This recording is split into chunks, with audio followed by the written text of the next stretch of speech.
درود دوستان، خوش اومدید به این ویدیو. اومدیم پارت 6 از آموزش ویکتوریا. امروز قراره در مورد بخش بودجه و مالیات با هم دیگه صحبت بکنیم و بریم که شروع بکنیم. خب دوستان، اول اینکه همین بالا که نشون میده روش نگهداری چند تا گزینه برات نوشته که همه گزینه ها اینجا هم نوشته شده، پس به همینجا میپردازیم. 3,680,000 یعنی چی؟ یعنی هر هفته که بگذره این مقدار پول به حسابت میرود، به خزانه کشورت میره و اگر چیز باشی، پولات منفی باشه، اون مقدار از پولت داره کم میشه و اگر بدهکار باشی ولی پولت مثبت باشه، به عبارتی به جای اینکه تو خزانت ذخیره بشه، هر هفته داری بدهکاری هایت رو میپردازی. بعد اینجا نوشته 2,880,000 تا از درآمد کشور از مالیات هایی که از مردم میگیره. 8,160,000 تا درآمد داریم، 3 میلیونش از مالیات. بخش بعدی مالیات هایی که از بقیه میگیریم که بتونن ساخت و ساز بکنن. ببینین مالیات مثلا اوربان سنتر، مثلا مالیات های ترید سنتر و اینا ازشون مالیات میگیریم و ترافیس سودیه که داریم از واردات و صادرات به دست میاریم که 34,000 تا سود رو از واردات روبر داریم به دست میاریم. و بخش بعدی ماینتینگ اگر اشتباه نکنم. این بخش طبق چیزایی که نوشته یه نوع از درآمدهامون رو نوشته، میگه 50% از درآمد این بخشت به خاطر اینه که تکنولوژی های بانکینگ، سنترال بانکینگ و این چیزا رو کشف کردی. و بخش بعدیش نوشته که 3,633 تا از طلاهایی داری به دست میاری که از گرجستان در حال استخراج هستی.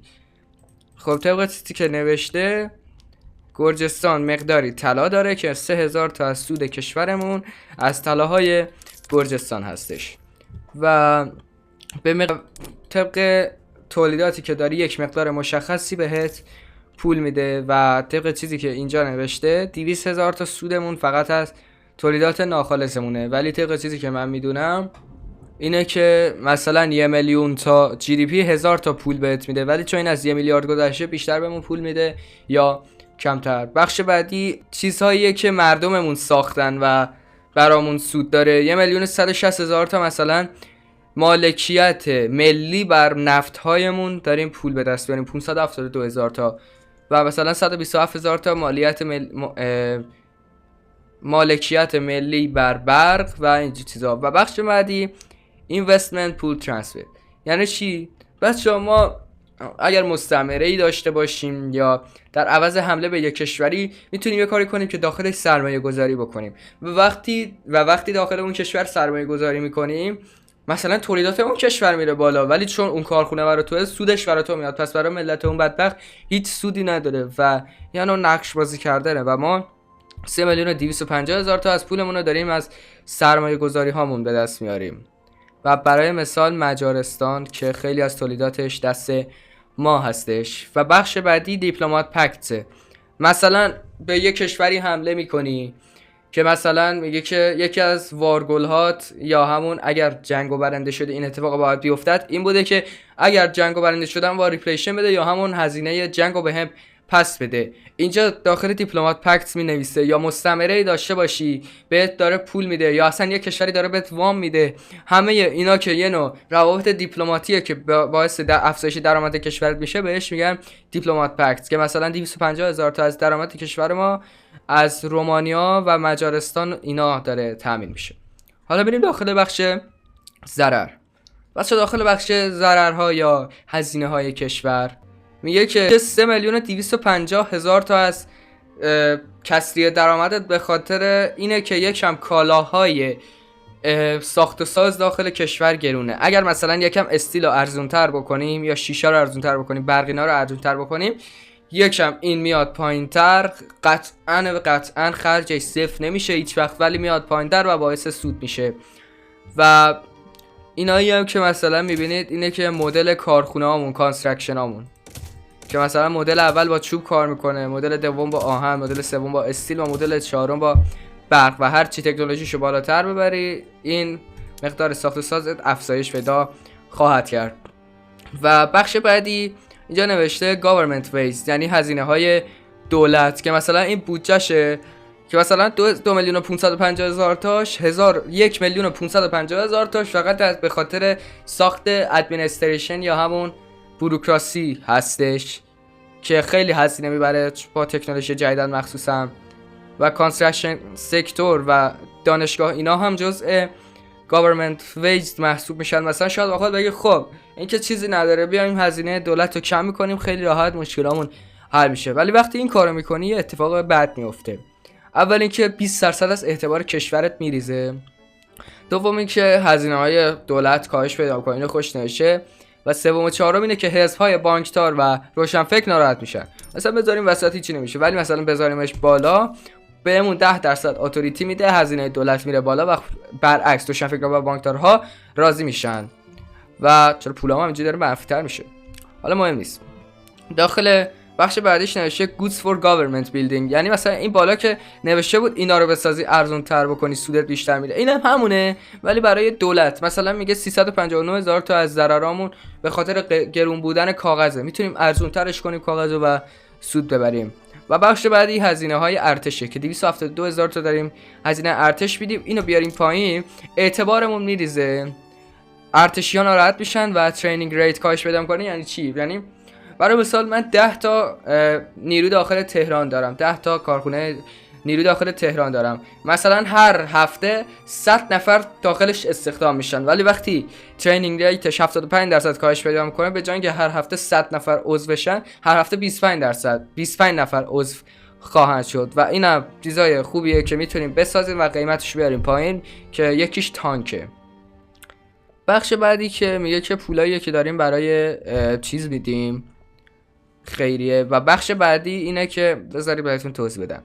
بعضی مواقع یه ساخت و سازهایی هستن که مردم نمیدونن کرم دارن نمیرن داخلش کار کنن، بنابراین ما پول میدیم که اونا برن داخل اون ساخت و ساز کار کنن که اسم این میشه سابسیدایز اگر اشتباه نکنم، که مثلا نوشته 643,000 تا از کسری درآمد کشورت به خاطر اینه که پول دادی تا برن کار کنن، که مثلا 470,000 تا از کسری بودجه ما اینه به خاطر اینه که مردم برق کم میارن نمیرن کار کنن. خب مرض داری، خب برو کار کن دیگه، نمیرن دیگه مرض دارن، برای همین مجبوریم پول بدیم که برن کار کنن که یه هزینه یا ازمون بگیره به خاطر حقوق اضافه. و loses from nationality owned buildings یعنی چی؟ یعنی این مقدار از پولمون رو به خاطر ساخت و سازهای داخل کشور از دست داریم میدیم که واسه خودمون نیست. برای مثال یه شرکت آمریکایی داخل ما یک لباس سازی ساخته که اون لباس سازی برای اینکه برای ما نیست، سودش هم پس برای ما نیست، پس loses from nationality owned. و دیپلمات پکت برعکس دیپلمات پکت اینجاست، مثلا پاپت کسی هستی بهش پول میدی، مثلا هزینه جنگو داری میدی به کسی داری وام میدی و اینا. و نمیدونم بخش اینترست یا همینجا روی هر منطقه‌ای که نفوذ داری ازت پول اضافه میگیره و اینم نوشته، یعنی فرار مالیاتی هایی که میشه 13,000 تا از پولمون رو فرار مالیاتی داریم و مردم پول نمیدن. بخش بالا رو توضیح ندادم اینو. بخش اولش که باجته، بخش دومش جی دی اونرشیپ، یعنی چقدر در ساخت و سازهای جهان دخول هستی، دسترسی داری. مثلا همینطور که میبینید والاچیا جزء کشور من نیست، ولی 72% از تولیدات کشورش به خاطر منه، یعنی ایرانی‌ها داخلش ساخت و ساز کردن.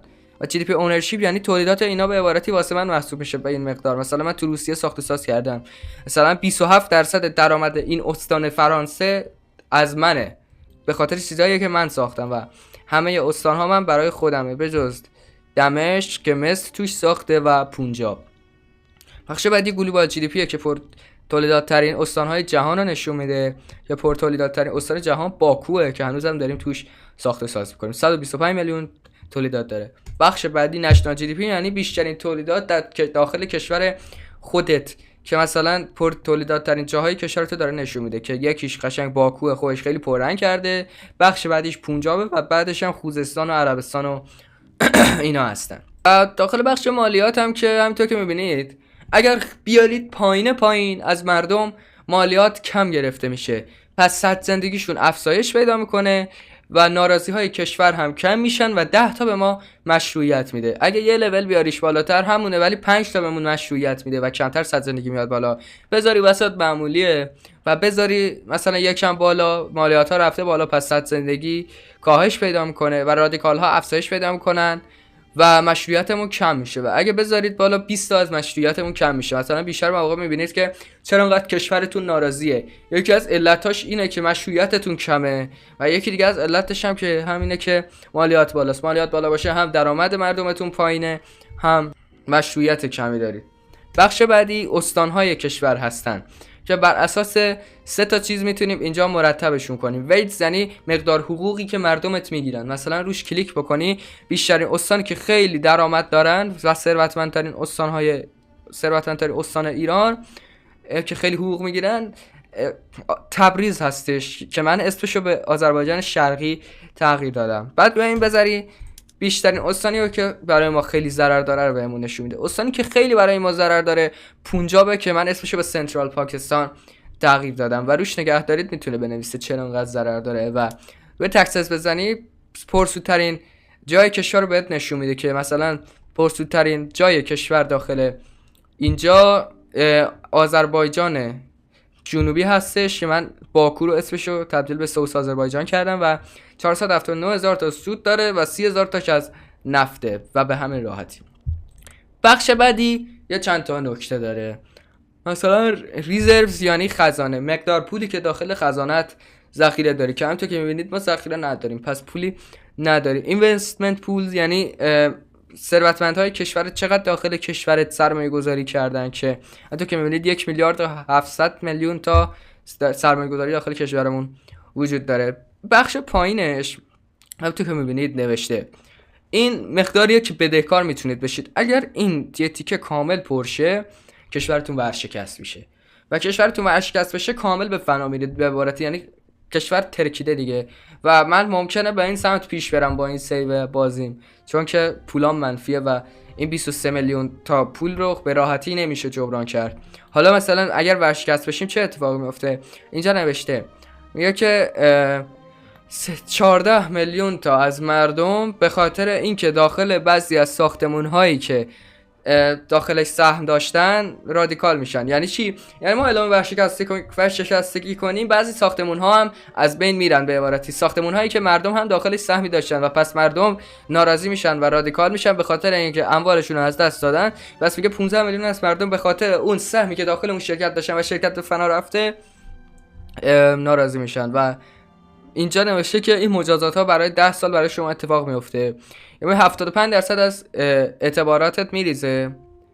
میگه که دیگه به خیریه اینا کمک نمی کنی و صد زندگی وقتی عوض شه خیلی بیشتر مردم راضی یا ناراضی میشن. بعد نوشته که 75% حمله و دفاع کردنمون کاملا کاهش پیدا میکنه و به عبارتی تو که 600,000 تا نیرو داری ممکنه یک کشوری که 150,000 تا نیرو داره به تو حمله کنه خیلی راحت شکستت بده چون که ورشکست شدی و این کار خیلی راحت امکان پذیره. و مرسی بابت تماشای این ویدیو. تا ویدیو بعدی بدرود.